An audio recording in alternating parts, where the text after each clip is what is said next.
బులెటిన్లో ముందుగా హెడ్లైన్స్ చూద్దాం.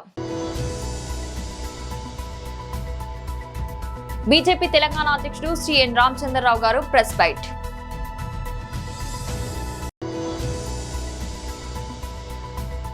ఇంటింటికి కాంగ్రెస్ బాకీ కార్డుల పంపిణీ. యూసఫ్గూడ డివిజన్ జూబ్లీహిల్స్ నియోజకవర్గం.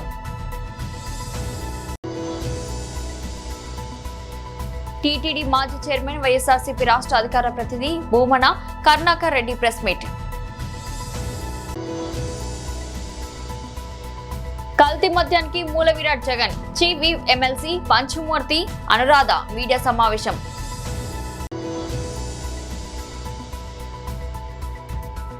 చింతామణిలో ఏపీ డిప్యూటీ సీఎం. కర్ణాటక పోలీసుల హై అలర్ట్. బీజేపీ తెలంగాణ అధ్యక్షుడు శ్రీ ఎన్ రామచంద్రరావు గారు ప్రెస్ బైట్. ఈరోజు సుప్రీంకోర్టులో బీసీ రిజర్వేషన్ల మీద ఒక రిట్ పిటిషన్ వేయడం జరిగింది. ఎవరో మరి నిన్న పెద్ద హడావుడిగా ఏదో పెద్ద సాధిస్తామని చెప్పేసి మరి మంత్రులు ఇక్కడి నుంచి కదిలి ఒక పెద్ద పబ్లిసిటీ చేసుకొని సుప్రీంకోర్టు పోయి మరి ఏ మామూలు ఒక వ్యక్తి కూడా తెలుసు హైకోర్టులో అదే అంశం పైన ఒక కేసు పెండింగ్ ఉంటే సుప్రీంకోర్టు దాన్ని నిరాకరిస్తుంది. హైకోర్టులో మీరు మీ వాదన వినిపించండి అంటది. అది న్యాచురల్, ఎందుకంటే ఒక కేసు కోర్టులో కింది కోర్టులో పెండింగ్ ఉన్నప్పుడు అది డిస్పోజ్ అయిన తర్వాతనే సుప్రీంకోర్టు ఇంటర్ఫియర్ అవుతుంది. అది కూడా రాజకీయం చేసే ప్రయత్నం చేస్తున్నటువంటి కాంగ్రెస్ నాయకులు ఏదో పెద్ద సాధించినాం మేము చేయబట్టే ఏదో అయిందనేటటువంటిగా ఏదో భావన ఇస్తున్నారు. ఇది చాలా పొరపాటు. ఇది నేను కాంగ్రెస్ నాయకుల్ని కాంగ్రెస్ మంత్రుల్ని ఒకటే అడుగుతాను, మీకు నిజంగా చిత్తశుద్ధి ఉంటే హైకోర్టులో మీ యొక్క వాదన వినిపించి బీసీలకు న్యాయం చేయండి. సుప్రీంకోర్టులో డిస్మిస్ అయిందంటే ఓన్లీ ఆన్ టెక్నికల్ గ్రౌండ్స్ కింద పెండింగ్ ఉందని మీరు దాని ఏదో పెద్ద సాధించినట్టు పెద్ద ఫీల్ అయిపోయి ఏదో పెద్ద మేము ఇక్కడి నుంచి పెద్ద అక్కడ పోయి మీరు ఏదో చేసినాము టీవీలలో పేపర్లలో వేయించుకొని అది చాలా అంటే మిస్లీడింగ్. మీరంతా మిస్లీడ్ చేస్తూ ఉన్నారు మొత్తం రాష్ట్రాన్ని. మేము న్యాయం జరగాలి, బీసీలకు రిజర్వేషన్ రావాలని చెప్పేసి కోరుతా ఉన్న వ్యక్తులు మేము.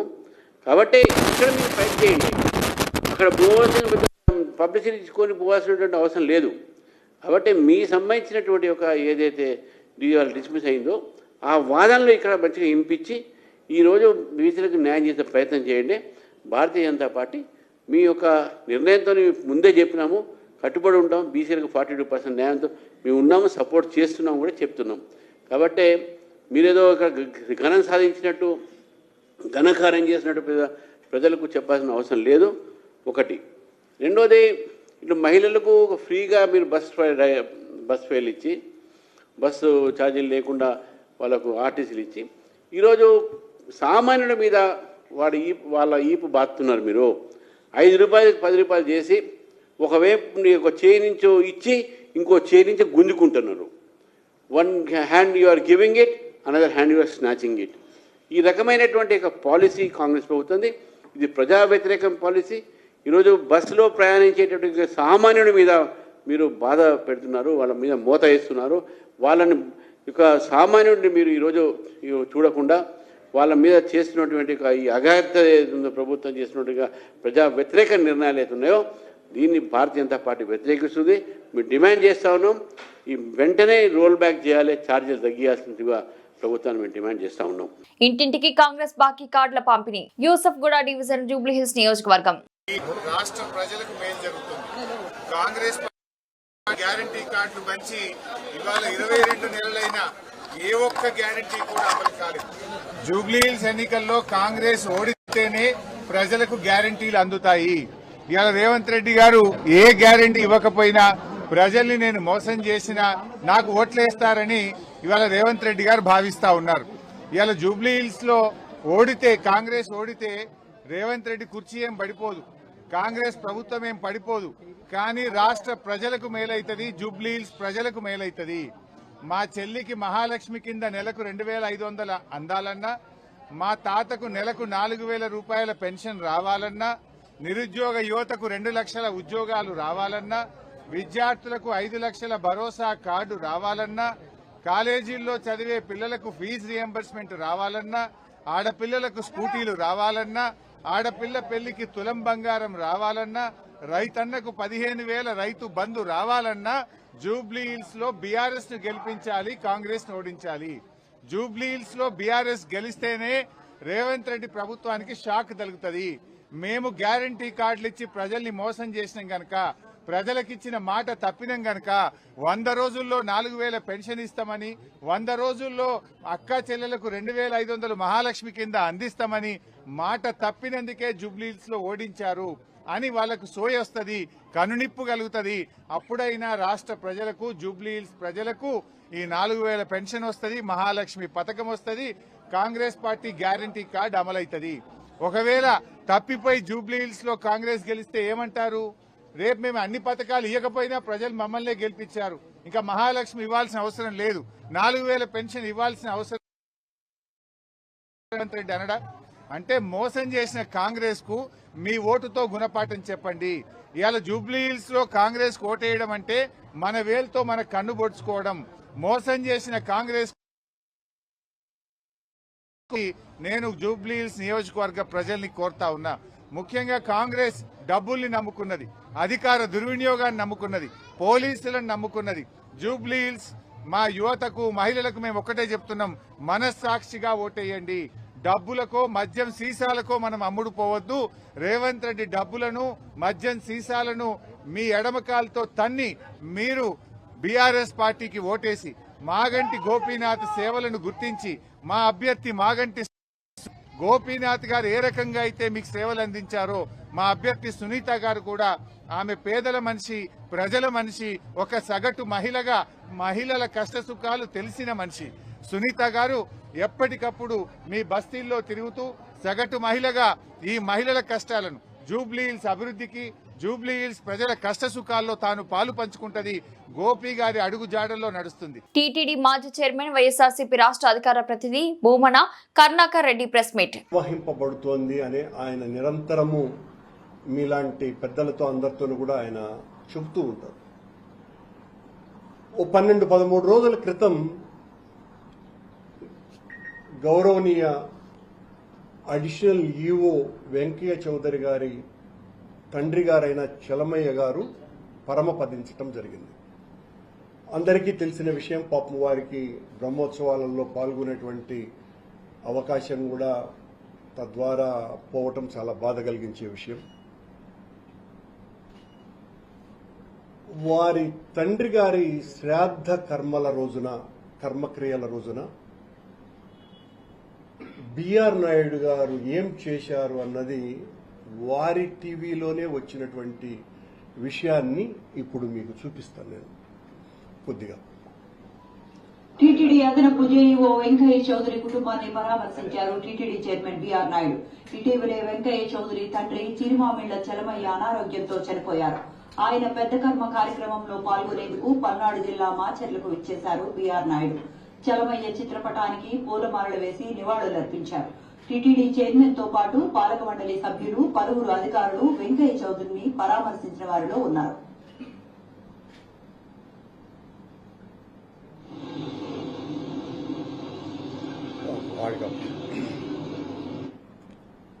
సాక్షాత్తు పరమ పవిత్రమైనటువంటి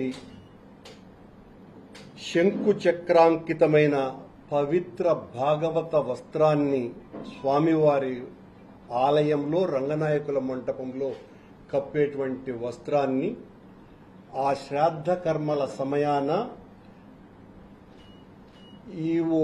అడిషనల్ ఈవో వెంకయ్య చౌదరి గారికి కప్పటం కాకుండా సాక్షాత్తు స్వామివారి తిరువాభరణాల అంటే నిత్యము స్వామివారికి తొడిగేటువంటి ఆభరణాల బొక్కసం సంరక్షకుడైన గురురాజస్వామి అక్కడ స్వామివారి లడ్డు ప్రసాదాలను పట్టుకొని పరివట్టం కట్టటం, ఎవరికి? అడిషనల్ ఈఓ గారికి పరివట్టం కట్టి వేద పండితుల చేత అత్యంత పవిత్రమైన రంగనాయకుల మండపంలో ఏ వేదాశీర్వచనమైతే చేస్తారో ప్రత్యేకించి దేవాలయానికి మాత్రమే ప్రత్యేకమైనటువంటి ఆ వేదాశీర్వచనాన్ని కల్తీ మద్యానికి మూల విరాట్ Jagan chief whip MLC Panchumarthi Anuradha media సమావేశం. గత 2 రోజులుగా జగన్మోహన్ రెడ్డి గారు రాష్ట్రంలో ఏదో జరిగిపోతుంది, నకిలీ మద్యం తయారు చేస్తున్నారు, అమ్మేసుకుంటున్నారు అని చెప్పి లబో దిబోమంట ఉన్నారు. మీకు అసలు నిజాలు తెలుసా? మీ హయాములో లిక్కర్ స్కామ్కి తెర లేపి మీరు మూర విరాటుగా ఉంటూ 3,500 కోట్లకు పైగా నకిలీ మద్యాన్ని అమ్మి సొమ్ము చేసుకొని మీ ఎమ్మెల్యేలు ఎంపీలు మీ హయాంలో ఉన్న ప్రభుత్వ యంత్రాంగం అంతా జైలు పాలైతే కనీసం ఒక్కళ్ళని కూడా సస్పెండ్ చెయ్యకుండా, లిక్కర్ స్కామ్ గురించి ఒక్క మాట కూడా మాట్లాడకుండా మీరు ఈరోజు మా ప్రభుత్వంపై బురద జల్లే ప్రయత్నం చేస్తారా? అసలు నేను జగన్మోహన్ రెడ్డి గారిని ఒకే విషయం అడదలుచుకున్నా, అసలు మీరేమన్నా పట్టుకున్నారా నకిలీ మద్యాన్ని? మా ప్రభుత్వం పట్టుకుందా? నకిలీ మద్యాన్ని పట్టుకున్నది మా ప్రభుత్వం. ఇమీడియట్గా యాక్షన్ తీసుకోమన్నది ముఖ్యమంత్రి గారు నారా చంద్రబాబు నాయుడు గారు. పోలీస్ రైడ్లు చేయించింది నారా చంద్రబాబు నాయుడు గారు. వాళ్ళు ఎలక్షన్ ముందు వైసీపీ నుంచి మా పార్టీలోకి రావడం జరిగింది. వాళ్ళు కోవట్లుగా వచ్చారని కూడా మాకు ఇప్పుడు అర్థమవుతా ఉంది. వాళ్ళని ఇమీడియట్గా సస్పెండ్ చేసింది నారా చంద్రబాబు నాయుడు గారు. ఎంతటి చర్యలైనా సరే తీసుకోవడానికి వెనకాడం అని చెప్పి స్టేట్మెంట్ ఇచ్చింది నారా చంద్రబాబు గారు. ఇదేదో మీరు పట్టుకొని ఏదో దాన్ని ఏదో తేల్చేసి ఏదో మాకేదో హెల్ప్ చేసినట్టుగా మీరేదో మాట్లాడటం ఏంటి? మీ హయాంలో ఏం జరిగింది జగన్మోహన్ రెడ్డి గారు? 3,500 కోట్ల లిక్కర్ స్కామ్ జరిగింది. సరే, ఈ స్కామ్ గురించి పక్కన పెడితే మీ ఎమ్మెల్యే మల్లాది విష్ణు బార్లో 6 మంది కల్తీ మద్యంతో చనిపోయిన రోజు మీరు ఏమన్నా యాక్షన్ తీసుకున్నారా? కనీసం అడిగారా? కనీసం సస్పెండ్ చేశారా మల్లాది విష్ణుని? మీ హయాంలో జంగారెడ్డిగూడెంలో, గోదావరి జిల్లాల్లో, ఆంధ్ర రాష్ట్రానికే కాదు దేశానికే అన్నపూర్ణగా ఉన్న జిల్లాలైన గోదావరి జిల్లాల్లో 26 మంది చనిపోతే నకిలీ మద్యం తాగి మీరు ఏమన్నా మాట్లాడారా అసలు? పైగా అసెంబ్లీలో ఏం స్టేట్మెంట్లు ఇచ్చారు? అది సహజంగానే చనిపోయారు, చచ్చిపోవటం సహజం, 26 మంది చనిపోతే ఇప్పుడు ఏమైందంట అని మాట్లాడిన మీరు ఈరోజు మా ప్రభుత్వాన్ని ప్రశ్నించడం, నారా చంద్రబాబు నాయుడు గారిని విమర్శించడం, నకిలీ మద్యం గురించి మీరు మాట్లాడుతూ ఉంటే నవ్విపోతారు అని చెప్పి ఈ సందర్భంగా నేను తెలియజేస్తా ఉన్నా. ఏపీ డిప్యూటీ సీఎం జనసేన అధినేత పవన్ కళ్యాణ్ కర్ణాటక పర్యటన సందర్భంగా అక్కడ అసాధారణ భద్రత ఏర్పాటు చేశారు. చిక్కబల్లాపూర్ జిల్లాలోని చింతామణి పట్టణంలో ఆయన ఒక ప్రైవేట్ కార్యక్రమానికి హాజరయ్యారు. ఈ విషయం తెలుసుకున్న వేలాది మంది అభిమానులు ఆయన చూసేందుకు తరలి రావడంతో పట్టణంలో తీవ్ర ఉద్రిక్తత నెలకొంది. దీంతో ఎలాంటి అవాంఛనీయ సంఘటనలు జరగకుండా కర్ణాటక పోలీసులు భారీ బందోబస్తు ఏర్పాటు చేశారు. పవన్ పర్యటన నేపథ్యంలో చింతామణి పట్టణం పూర్తిగా పోలీసుల ఆధీనంలోకి వెళ్లింది. కొల్లార్, చిక్కబల్లాపూర్, బెంగళూరు గ్రామీణ ప్రాంతాలతో పాటు ఆంధ్రప్రదేశ్లోని అనంతపురం జిల్లా నుంచి కూడా అభిమానులు వేల సంఖ్యలో కార్యక్రమానికి స్థలానికి పోటెత్తారు. దీంతో పరిస్థితిని అదుపులో ఉంచేందుకు సుమారు 1,500 మందికి పైగా పోలీసులు ఇబ్బందిని మోహరించారు. 2 ఎస్పీలు, 3 అదనపు ఎస్పీలు, 6 డీఎస్పీల పర్యవేక్షణలో ఈ భద్రత ఏర్పాట్లు కొనసాగుతున్నాయి. ఈ సందర్భంగా చిక్కబల్లాపూర్ ఎస్పీ కుశాల్ చోక్సీ మాట్లాడుతూ కేవలం పాసులు ఉన్న వారిని మాత్రమే కార్యక్రమ ప్రాంగణంలోకి అనుమతిస్తున్నామని స్పష్టం చేశారు. నకిలీ పాసుల బెడదను నివారించుకు ప్రతి పాసును క్షుణ్ణంగా తనిఖీ చేసిన తర్వాతే లోపలికి పంపుతున్నట్టు తెలిపారు. ప్రతి ఒక్కరిని మెంటల్ డిటెక్టర్ తో తనిఖీ చేస్తున్నామని ఆయన వివరించారు. నటుడిగా కర్ణాటకలో పవన్ కళ్యాణ్ కి పెద్ద సంఖ్యలో అభిమానులు ఉన్నారు. ఇటీవల ఆయన నటించిన ఓజీ చిత్రం కూడా భారీ విజయం సాధించింది. కాంతార సినిమా విషయంలో చెలరేగిన వివాదాన్ని పవన్ తన చొరవతో సర్దుమణిగేలా చేయడం పట్ల కన్నడ ప్రజల నుంచి ప్రశంసలు వెల్లువెత్తాయి. ప్రాంతీయ విభేదాలు అతీతంగా సినిమాను ఒక కళారూపంగా చూడాలని ఆయన ఇచ్చిన పిలుపు అందరినీ ఆకట్టుకుంది. ప్రస్తుతం ఏపీడీపీ సీఎంగా ఉన్న ఆయన పొరుగు రాష్ట్రంలో పర్యటించడం రాజకీయంగానూ ప్రాధాన్యత సంతరించుకుంది. వరంగల్ నగరంలోని 4వ డివిజన్ పెద్దమ్మగడకు చెందిన నిరుపేద కుటుంబానికి చెందిన ప్రతిభావంత విద్యార్థి అరుముల గణేష్ ఎంబీబీఎస్ సీటు సాధించగా అతనికి గౌరవ శాసనసభ్యులు నాయని రాజేందర్ రెడ్డి ఆర్థికంగా అండగా నిలిచారు. విద్యార్జనలో ఆర్థిక భారమేమీ అడ్డుకూడదని గణేష్ని అన్ని విధాలా ఆదుకుంటానని ఎమ్మెల్యే హామీ ఇచ్చారు. గణేష్ పరిస్థితిని తెలుసుకున్న నాయని తన అల్లుడు విష్ణువర్ధన్ రెడ్డిని ఆర్థిక సాయం అందించేలా ఆదేశించారు. అనంతరం విష్ణువర్ధన్ రెడ్డి గణేష్ ను సన్మానించి సహాయం అందించారు. తర్వాత ఎమ్మెల్యే నాయని గణేష్ ని ప్రత్యేకంగా సన్మానించి వైద్య రంగంలో ప్రజలకు సేవలు అందించాలంటూ ఆశీర్వదించారు. భవిష్యత్తులో ఉన్నత స్థానాలు సాధించాలని శుభాకాంక్షలు తెలిపారు. ఈ సందర్భంగా గణేష్ కుటుంబ సభ్యులు, మిత్రులు ఎమ్మెల్యే నాయనికి కృతజ్ఞతలు తెలుపుతూ విద్యకు అండగా నిలిచిన ఆయన దాతృత్వానికి ప్రశంసించారు.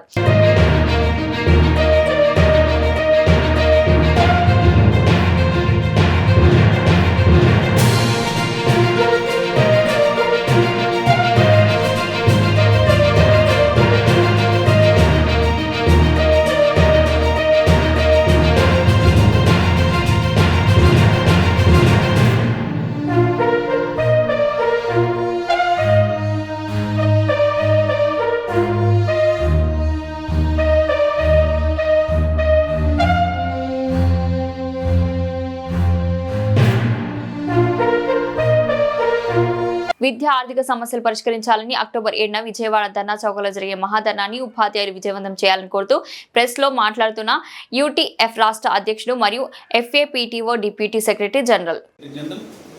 ఈరోజు ఫ్యాప్టో రాష్ట్ర వ్యాప్తంగా ఉద్యోగ ఉపాధ్యాయుల సమస్యల పరిష్కారం కోసం, ఈరోజు విద్యారంగంలో ఎదుర్కొంటున్న సమస్యల పరిష్కారం కోసం రేపు అక్టోబర్ 7వ తారీఖున విజయవాడ ధర్నా చౌక్లో పెద్ద ఎత్తున మహాధర్నా కార్యక్రమాన్ని, పోరుబాట కార్యక్రమాన్ని నిర్వహిస్తూ ఉన్నాం. ఉపాధ్యాయులందరూ వేలాదిగా తరలి వచ్చి ఈ ధర్నా కార్యక్రమాన్ని, మన అసంతృప్తిని ఈ ప్రభుత్వానికి తెలియజేసేటువంటి ప్రయత్నం చేయాలనేటువంటి పిలిపిస్తా ఉన్నాం. రెండోది, ఈరోజు పాఠశాలలో ప్రారంభానికి ముందు గత 2024కు ముందు ఎన్నికల్లో మేము గత ప్రభుత్వం ఉపాధ్యాయుల్ని, ఉద్యోగులందరినీ కూడా మానసిక వేధింపులకు గురి చేసింది. అలాగే వీళ్ళకి బోధనేతర కార్యక్రమాలన్నీ చేసింది. వాళ్ళకి ఇవ్వాల్సిన హక్కులు ఏమీ ఇవ్వలేదు. అందువల్ల వాటన్నింటినీ మేము పరిష్కరిస్తాం. సకాలంలో డిఏలు ఇస్తాం, సకాలంలో పిఆర్సీలు ఇస్తాం, మీకు అన్ని బోధనేతర పనులన్నింటినీ కూడా మినహాయిస్తాం, బోధనకు మాత్రమే పరిమితం చేస్తాం. ఉపాధ్యాయుల్ని ఇబ్బంది పెట్టమని చెప్పి నమ్మించి అధికారంలోకి వచ్చినటువంటి ఈ ప్రభుత్వం ఇప్పుడు ఆ నమ్మకాన్ని వమ్ము చేసి ఉద్యోగ ఉపాధ్యాయుల మీద గత ప్రభుత్వం ఏ విధమైనటువంటి భారాలను అయితే మోపిందో అదే భారాల్ని ఈ రోజుకి కొనసాగిస్తూనే ఉంది. ఈరోజు పాఠశాల జూన్ 12 రీఓపెన్ అయిన తర్వాత వారం రోజుల పాటు యోగాంధ్ర పేరుతోటి ఇబ్బంది పెట్టింది. దాని తర్వాత పీటీఎం పేరుతోటి 10-15 రోజుల పాటు పాఠశాలలో ఒక అక్షరం కూడా పిల్లలకు చెప్పలేదు. ఇప్పుడు కర్మయోగి పేరుతోటి, లేకపోతే స్వచ్ఛంద పేరుతోటి, ఇప్పుడు జిఎస్టీ పేరుతోటి పిల్లలకి వాళ్ళకి గణాంకాలు ఇచ్చేది ప్రయత్నాలు మాత్రమే చేయాలి. బోధనకి ఆటంకం కలిగించేటువంటి బోధనేతర కార్యక్రమాలన్నీ రద్దు చేయాలని మేము డిమాండ్ చేస్తాను. అలా రద్దు చేయకపోతే ఖచ్చితంగా వీటన్నింటినీ రేపు 7 తర్వాత ఫ్యాప్టో సంఘాలు, ఉపాధ్యాయ సంఘాలతో మాట్లాడుకుని బోధనేతర కార్యక్రమాలన్నింటినీ ఖచ్చితంగా బాయ్కాట్ చేస్తాం. ఒక్క బోధనేతర కార్యక్రమాన్ని కూడా చెయ్యం. బడిలో పాఠాలు చెప్పడం వరకు మాత్రమే ఉపాధ్యాయులు, మేము జీతం దానికోసమే తీసుకుంటున్నాం. తల్లిదండ్రులకు కూడా ఈ సందర్భంగా చెప్తున్నాం, మన పిల్లలకి ఎవరికి అక్షరాలు రానికోకుండా ఈరోజు ప్రభుత్వ పాఠశాలల నుంచి ప్రైవేటు పాఠశాలకు వెళ్ళడానికి కూడా కారణం ఇవాళ ఈ ప్రభుత్వ విధానాలే. అందుకోసమనే ఖచ్చితంగా ఈ పోరుబాట కార్యక్రమాన్ని నిర్వహిస్తూ ఉన్నాం. కనుక బోధనేతర కార్యక్రమాలను రద్దు చేయాలని ప్రభుత్వాన్ని డిమాండ్ చేస్తాం. లేక ఆర్థిక అంశాలకు సంబంధించి కూడా మేమైతే ఓపెన్గా మన గౌరవ ఉప ముఖ్యమంత్రి గారిని ఈ సందర్భంగా కోరుతున్నది, వారు పదే ప్రచారంలో చెప్పినటువంటిది, మా నాన్నగారు కానిస్టేబుల్, మేము కనుక రేపు పెన్షన్ తీసుకోవడానికి చాలా ఇబ్బంది పడి మా కుటుంబాన్ని బతికించుకున్నాం కనుక పెన్షన్ మీ హక్కు మేము విజయవాడ ఉత్సవ నిర్వహణ విషయంలో వైఎస్ఆర్సీపీ నాయకులు, ముఖ్యంగా దేవినేని అవినాష్ మరియు పేర్ని నాని కుట్రలు ప్రజలు గమనించారు. విజయవాడ ఉత్సవం నిలిపివేయడానికి దేవినేని అవినాష్, పేర్ని నాని వంటి నాయకులు కోర్టులో తప్పుడు పిటిషన్లు వేయించారని చిన్ని ఆరోపించారు. దేవాలయ భూమిని లీజుకు తీసుకుని పారదర్శకంగా ఉత్సవాలు నిర్వహిస్తున్నప్పటికీ వైఎస్ఆర్సీపీ నాయకులు అక్రమాలు జరిగాయని నిందలు వేశారని ఆయన మండిపడ్డారు. దేవినేని అవినాష్ విజయవాడ అంతటా భూ కబ్జాలకు పాల్పడుతున్నారని, పేర్ని నాని బియ్యం అక్రమాలకు పాల్పడ్డారని చిన్ని ఆరోపించారు. ప్రజా సమస్యల గురించి మాట్లాడే అర్హత వారికి లేదని కేశినేని చిన్ని విమర్శించారు. వైఎస్ఆర్సీపీ కేవలం హత్య రాజకీయాలు, రౌడీజంపై ఆధారపడి ఉందని అన్నారు. ఈ కార్యక్రమంలో తిరువురు పరిశీలకుడు సుఖవాసి శ్రీనివాసరావు, 4 మండలాల ముఖ్య నాయకులు, కార్యకర్తలు, అభిమానులు పాల్గొన్నారు. విజయవాడ పార్లమెంటు ప్రజలు, ఎన్టీఆర్ జిల్లా ప్రజల యొక్క విజయం. ఈ విజయం ఇంత భారీగా అందించిన అందరికీ కూడా ధన్యవాదాలు. అన్నిటికన్నా ముఖ్యంగా కొంతమంది కుక్కలు మురుగుతూనే ఉంటాయి, లెక్క చేయాల్సిందే లేదు. ఒక ఆకురౌడి విజయవాడ నుంచి మురుగుతూనే ఉన్నాడు. దానికి మా తిరువూరు సోదరులు రేపు వచ్చావంటే నేను ఏ కొండూరే దాటినేమని చెప్పి ఆ రోజు ఏ కొండూరులో నీకు జరిగిన పరాభవం నీకు ఇంకా గుర్తులేదు. నీకు ఒక కరపత్రం సాక్షిని అడ్డు పెట్టుకున్నాడు. ఇంకొకటి దేవాదాయ శాఖ భూములు 5 రూపాయలకి దేవాదాయ భూముల్ని కొన్న వ్యక్తి ఒకడు.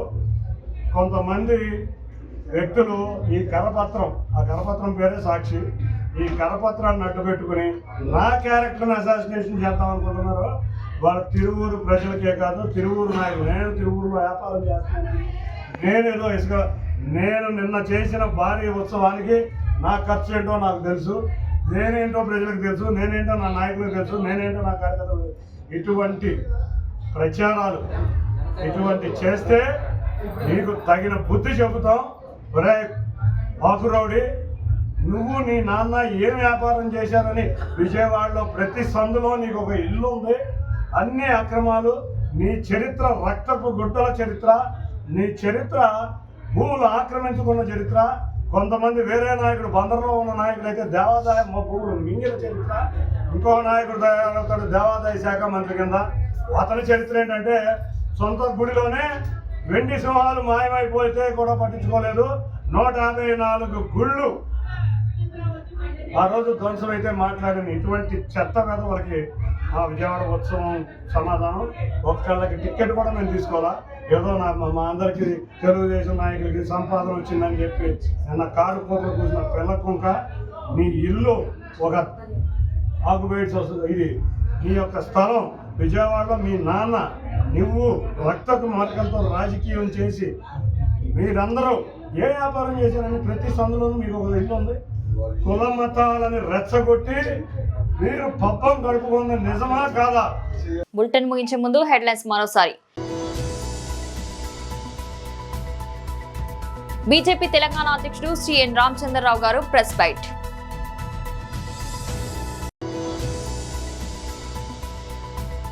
ఇంటింటికి కాంగ్రెస్ బాకీ కార్డుల పంపిణీ యూసఫ్గూడ డివిజన్ జూబ్లీహిల్స్ నియోజకవర్గం.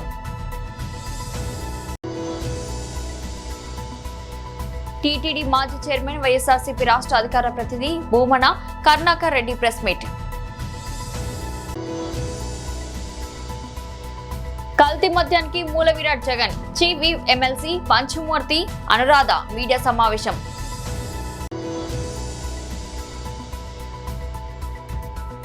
చింతామణిలో ఏపీ డిప్యూటీ సీఎం, కర్ణాటక పోలీసుల హై అలర్ట్. ఇది వాటి బులెటిన్. మరో బులెటిన్లో మళ్ళీ కలుద్దాం. అంతవరకు సెలవు.